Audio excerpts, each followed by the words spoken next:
Yes, we have been in this series called Don't Waste Your Life, and it has been so good.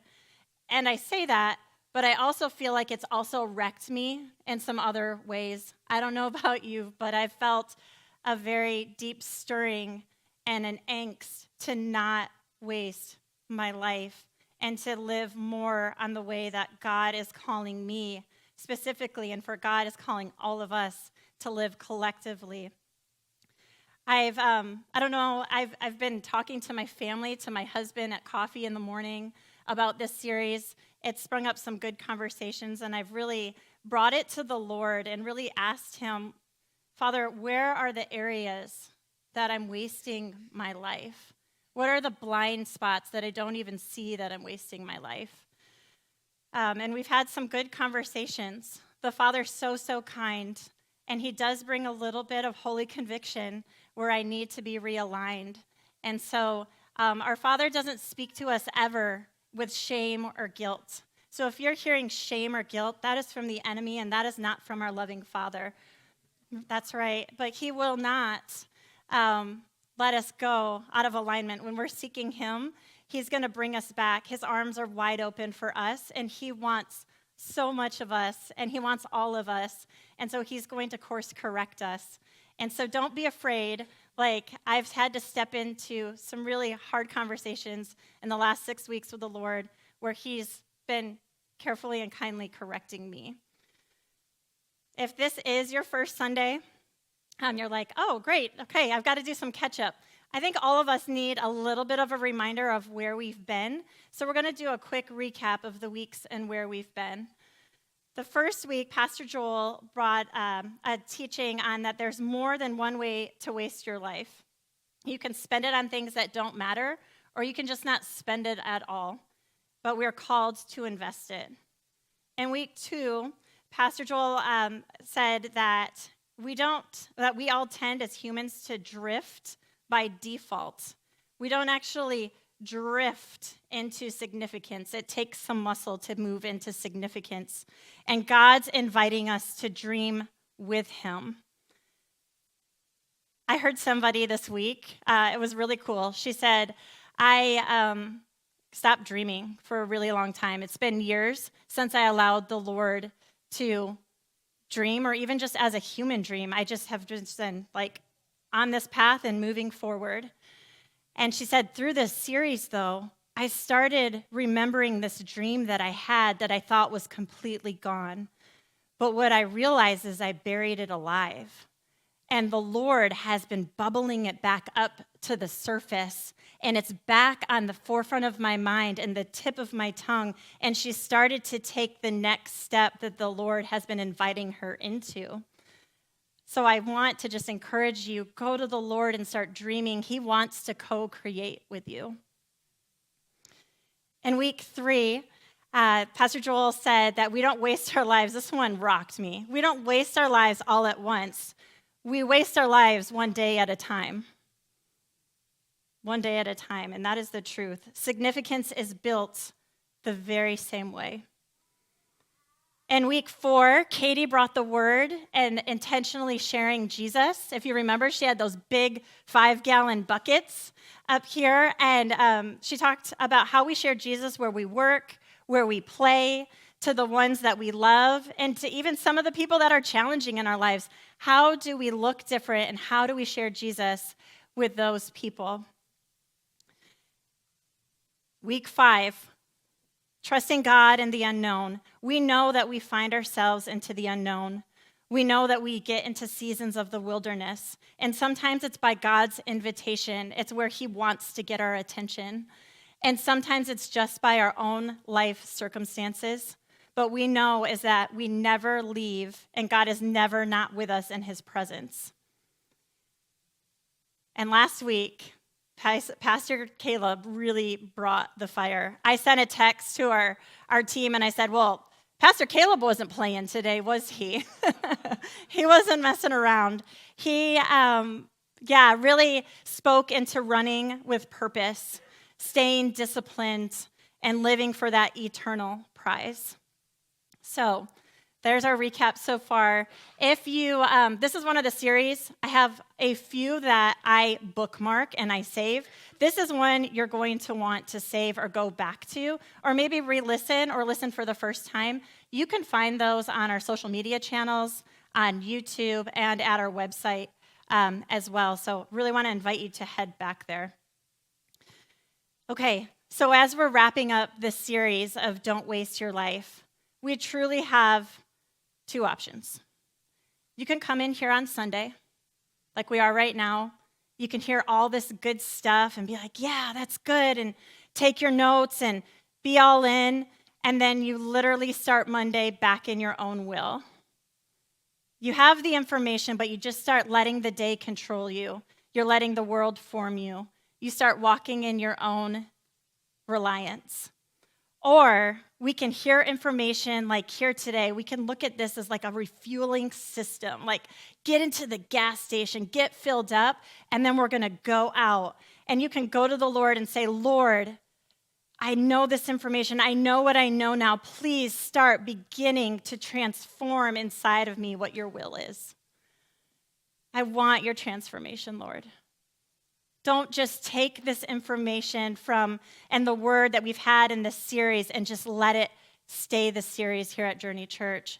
My prayer is that the Lord starts to take the seeds that he's planted and he pushes it down into the deep, rich soil in which he's been tilling inside of you. He wants to transform you. He has such amazing adventures ahead with you if you choose it. And I know I lived that way for a really long time. I lived that way for a really, really long time. I would go to church, I would hear the word, and then Monday would hit, and I'd start walking in my own way. And as a runner, if you run against the wind, you're kind of going nowhere. That's how I felt. Felt like I was just running up against the wind. I was exhausted. I had a lot of anxiety. I was just doing a lot of things in my own way. I was going to church, but I did not have that intimate communion in which Jesus is calling us all into. That relationship with Jesus, that day-to-day surrender of like, hey, I know you're up to something. I want to join you. What are we doing today? Kind of relationship. And I never, for like years and years and years, never did I say, oh, I really want to waste my life and my time. But there were some blind spots that I didn't even realize that I was living in the world and not in the Word and not in the way that I was designed to live. I know none of you have been walking around the last 6 weeks saying, just want to really waste my life. I'm going to take this information in. I'm just going to keep wasting my life. I know you don't want to do that. I do not want that for any of us. I have been on the most incredible adventure with Jesus when I decided to start laying down my life, laying down my plans, and start listening for his voice. And the things that have been revealed, you guys, we get a chance to witness miracles. We get to see how he's transforming people in their hearts, in their lives, and breaking chains for generations to come. That's what I've got to see with my eyes open. And I'm not sitting here saying I'm perfect. There are days where I get up and I start running, and I go and my day runs me, and I lay my head back on the ground, on the pillow, and I say, well, Lord, I never really invited you in today, did I? And I just don't want that. I don't want that. There's been too many amazing things, and there's just this amazing friend I have in Jesus now. I don't want to leave that.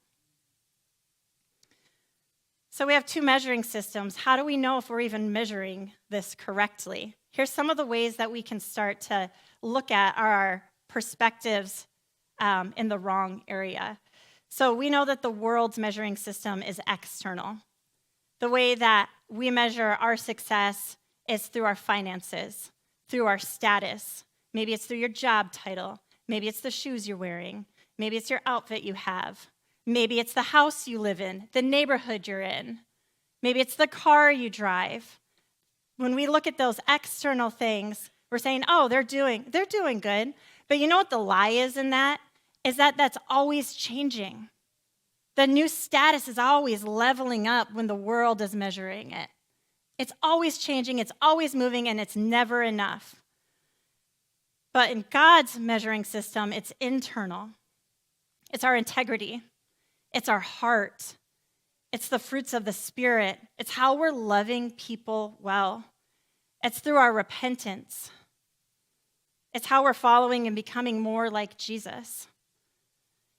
So I want to take us to a story in the Bible. It's going to be at 1 Samuel 16:1. We are a phone-friendly church, so it's okay if you're here for the first time. Get your cell phone out. We know it's in your pocket. 1 Samuel 16:1.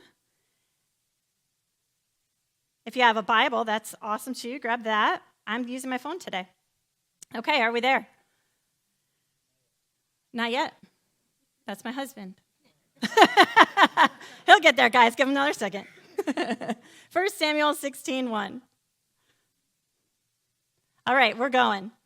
Now the Lord said to Samuel, "You have mourned long enough for Saul.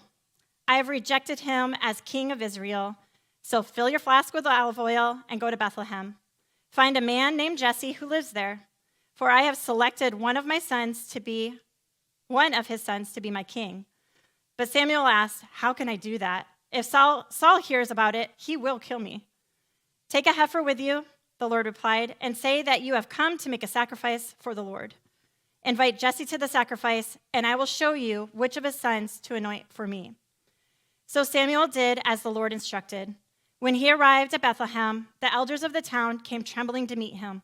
"What's wrong?" they asked. "Do you come in peace?" "Yes," Samuel replied. "I have come to sacrifice to the Lord. Purify yourselves and come with me to the sacrifice."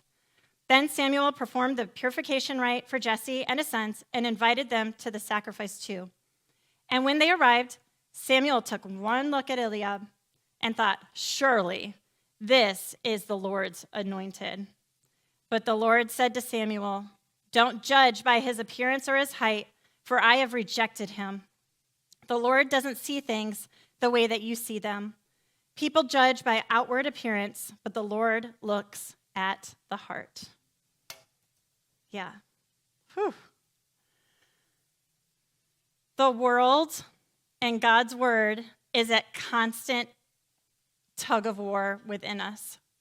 There's so much that's constantly swirling at us to try to be formed by the world. And God's not interested in the outward stuff. Jesus knows our hearts. Jesus knows what we need. Jesus is the only one that can provide it. He's the only one that can tell us who we are because God's the one that created us. And they're just at conflict. And Jesus warns us in Matthew 16:26, "What good will it be for someone to gain the whole world, yet forfeit their soul?" That verse makes me pause and gives me a gut check.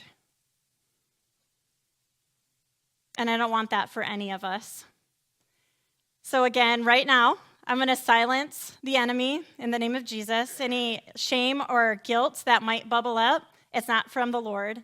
But I want to give us some indicators of ways that we might be out of alignment and could be potentially wasting our lives. You know how your car has your dashboard that lights up? There's going to be one up here, and it seems like it's a little old school, and I love it. But that's a lot, right? When you get your dashboard lights that come up, maybe it's your low tire pressure. Mine keeps coming on.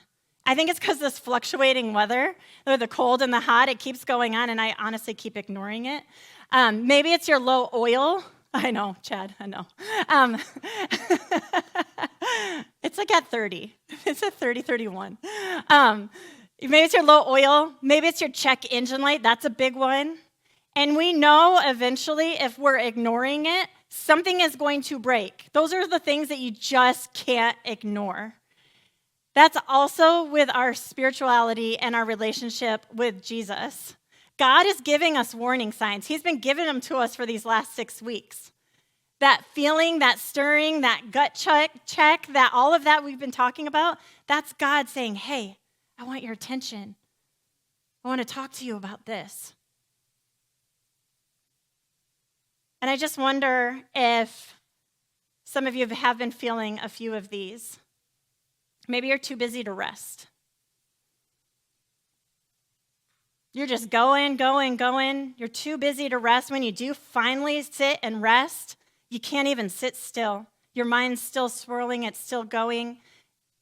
And rest isn't always taking a nap. Rest is just finding things with like enjoyment or pause. Getting to that book you've been wanting to read.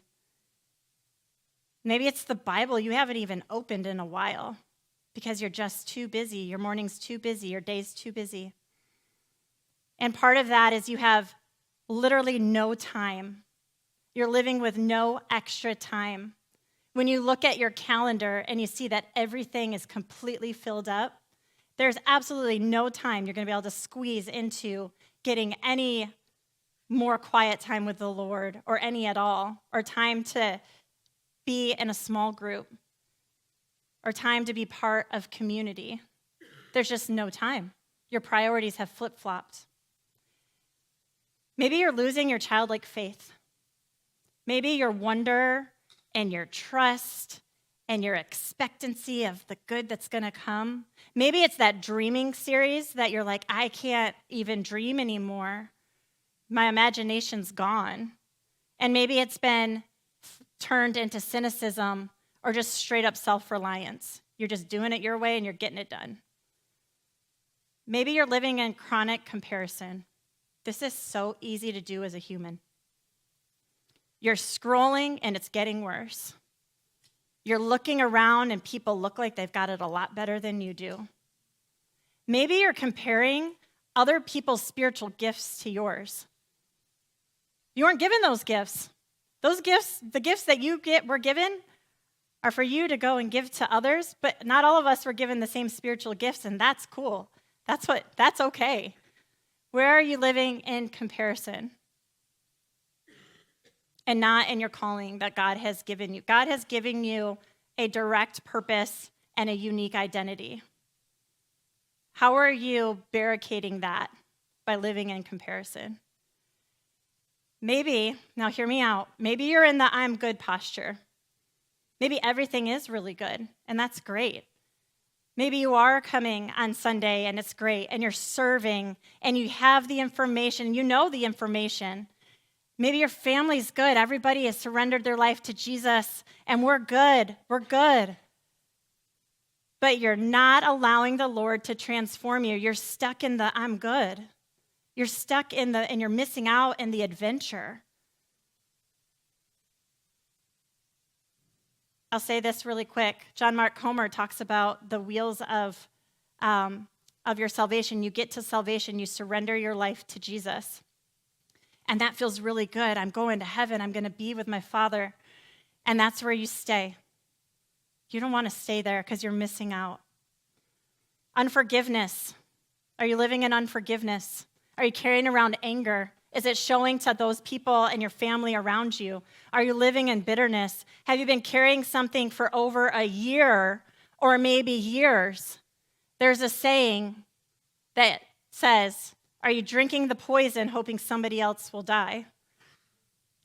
You're drinking it. It's stalling you out. You are wasting your time in your life being stuck in unforgiveness. And maybe you're living for your gain and not God's glory. Maybe you've got your plan.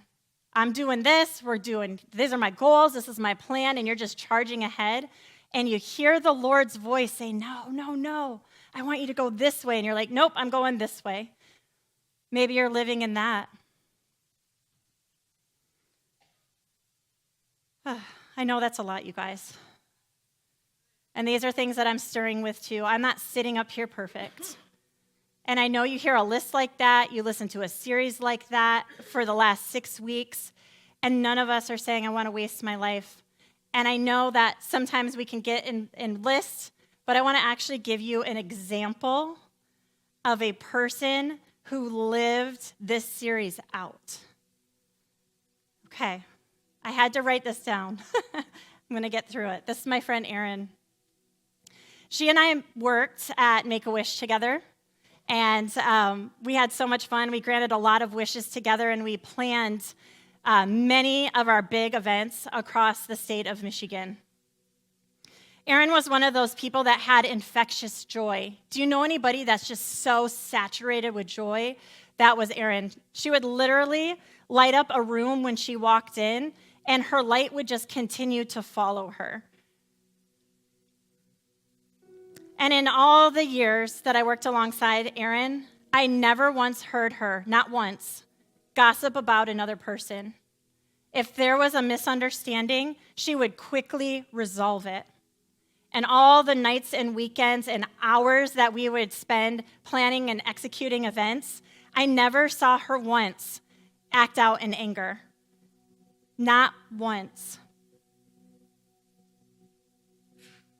She was seriously the best listener. She would just listen and laugh and just listen. She was filled with so much compassion, but she also knew how to have a ton of fun. She celebrated everything and everyone. If you had something coming up, you were absolutely being celebrated by Erin in a really, really big way. Erin and I were pregnant. I was pregnant with our twins. We were pregnant at the same time.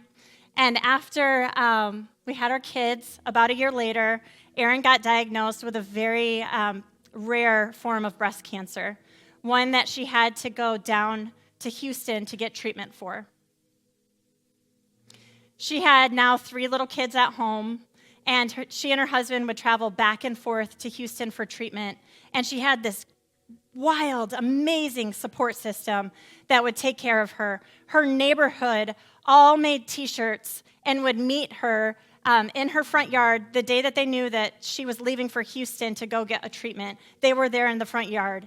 They made signs for Erin in their yards and in her yard. When she lost her hair, they threw a big, huge Erin celebration party, and so many people shaved their heads. Many people were walking around that neighborhood with no hair because they loved Erin that much because she loved them that well. So as she just doubled down and went through that, she went into remission, which was so awesome. And sadly, a year later, she was diagnosed with a very progressive brain cancer. And so again, she was going back and forth to Houston, but this time she doubled down. She doubled down in her boldness. She doubled down in her love. She started celebrating like every single thing that Erin could celebrate, to the point where she knew her fate. She knew her time was coming to an end, and she said, "Hey, sisters, hey, family, I want to throw a big birthday party for me for my 43rd birthday party." And so they did that. They created a committee, and they started to plan what she called Erin's Eras. Last October, she filled an entire ballroom with over 300 people. In that ballroom, there were tables that were part of Erin's era. One was her elementary friends. She had still stayed friends with her friends from elementary school, middle school, high school, Spring Hill. Her counselors from Spring Hill came to be with her because later on she became their peer, and she was a counselor at Spring Hill. She was part of Campus Crusades. She went to GVSU. Her friends at GVSU were there. Her husband is a movie screenwriter, and so they bopped out to LA for a while. She went out to LA, and she started teaching jazzercise because she's so much fun, loved to dance. Jazzercise. Her jazzercise friends that she taught from years ago flew in from LA to not miss her party.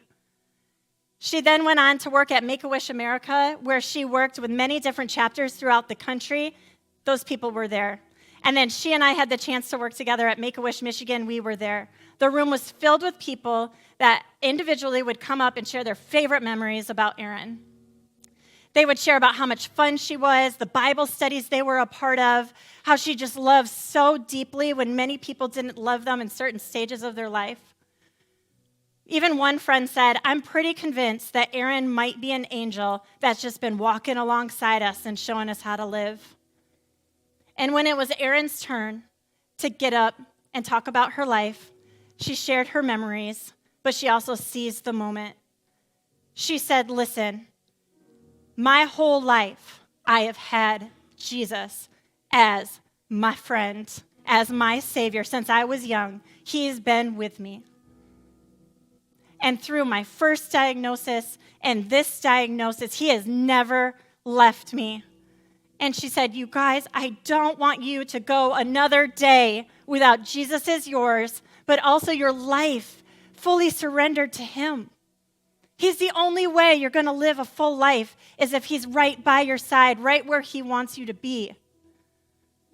And so she said, if this is you, if you have never surrendered your life to Jesus, today has got to be the day, because I don't want you to see my life at 43 years old and look back and say, I never did that. I never knew him. 4 months later, Erin passed away with her kids and her husband and her family. But the most important gift and the thing that she gave to them, she was in complete, intimate communion with Jesus. She knew who he was, and she knew that she couldn't have done this life without him. She couldn't. And so today, friends, I want us to take this time. We're going to enter into a time of communion. And I want you to picture your dashboard that might have some things flashing on it. Where has God been gently saying, come back? Son, do you see? Come back, son. Daughter, you've been hanging on to that for far too long. Get it out of there. It's wasting your life. This is the time, friends, to stop pretending. Stop running from something that you've been hanging on to. Stop saying, I'm good, I'm fine, this is okay. It's our time to really bring our whole, honest selves to Jesus. He already knows, but he wants to hear your heart. It's not your polished version. It's just your full, surrendered version. Take it to him. Bring it to him.